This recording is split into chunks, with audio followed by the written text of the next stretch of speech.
Disney Dreamlight Valley is a wonderful game for many different reasons. From the questing and building friendships with Disney characters, to the activities that you can grind at, and then there is my favourite part, valley designing. This can be quite overwhelming when you are given as much space to work with as we have been, with all the different biomes, and starting with a blank canvas can be really daunting. Maybe you don't know where to start, or you're looking for some extra things to add in? Well, I've got you covered. Stick around to hear 7 of my favourite design tips that are great for valley newbies and people who have been living in the valley for a while.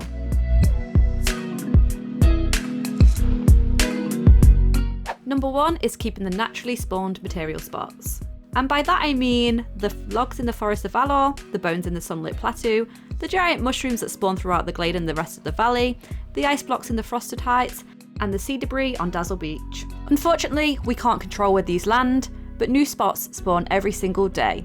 And when they land in the perfect place, it can look really pretty. So this is definitely a waiting game and a case of checking whenever you log in and start a new day. If you like where it's landed, just leave it be. And if you don't, just clear it as you would usually. When you leave them, you don't have to worry about it making less spawn the next day, unless there are no available spots for it to spawn, but you would have had to fill every single square in the biome for this to happen. So you don't have to worry about this tip preventing you from being able to grind extra materials. Next up is how to make paths look neater. If, like me, the rough edge of the path is something that you don't like, then this one is for you. I have a few ways I like to tackle this, and my first one is using the in-game landscaping items, such as the rocks and bushes. For the bushes, I like to use them when there is a diagonal edge. The paths only come in square pieces and you can't round them off, and it creates a very sharp looking edge. So what I do is take the round bushes and place them in the gaps. This is especially great if you want an area to look circular.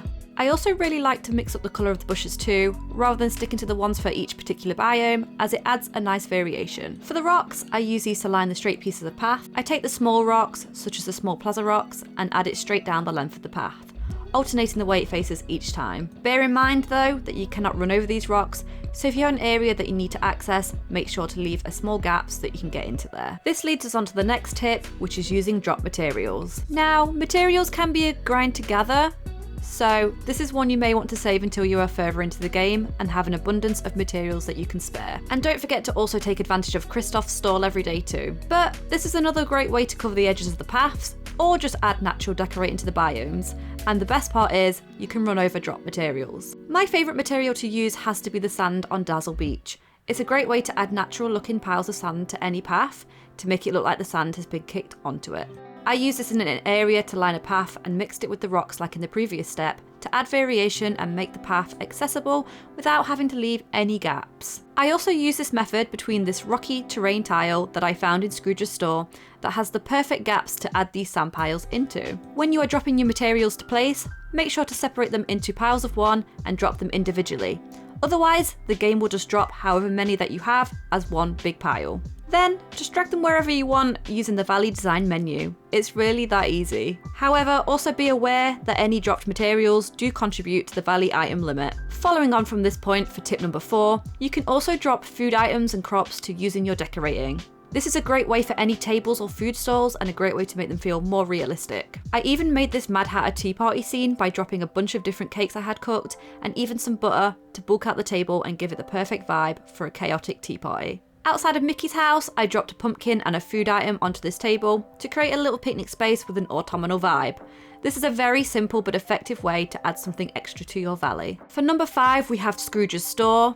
This might be quite an obvious tip, but I'm going to talk about it anyway. Do not forget about being able to order 25 furniture items a day from him. I like to take advantage of this to mass buy small decorative items such as candles and fruit bowls, so that I always have them to hand to bulk out any area. I'm also starting to make sure that I have one of every item from my catalogue at all times, so I never forget what I have and can see everything when I'm decorating an area. This is a very expensive task, so make sure to get grinding those pumpkins. Next up is taking advantage of the new house skins and colours, which were recently added to the game in Update 3. At the moment, they are unfortunately locked behind moonstones, which are locked behind a steep paywall, and I do have a lot of feelings about that.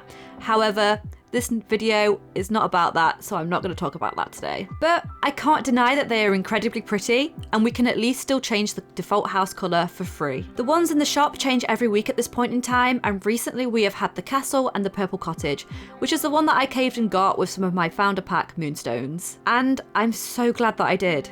Whether you're going to get one of the new ones or you want to change the colour of the default skin, all you have to do is go into the design menu, click your house and hit the replace button to change it.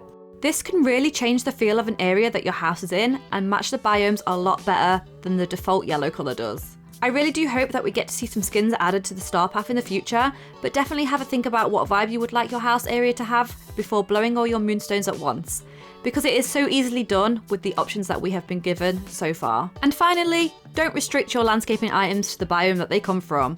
I sort of touched on this earlier with the bushes, but this applies to all in-game landscaping items available. And obviously, if you want to keep trees and bushes to the biome that they naturally grow in, that is more than okay. But I personally love mixing them up, especially with the purple lush sinister fir tree from the Forgotten Lands. I added them to my plaza to give it this nice pop of colour in front of Remy's area. This is also a great way if you want to add a specific vibe to an area, such as forest core or fairy core, and I think that this just gives a lot more options and makes the possibilities endless. And that is all that I have for Dreamlight Valley design tips today. Let me know if you learned any new ways to decorate today, and if you're going to use any of these methods. Or if you have any tips to add, feel free to share them in the comments. There are so many different ways to decorate the valley, and however you decide to, it will be wonderful. Thank you for watching and have fun out there decorating your valley. Bye!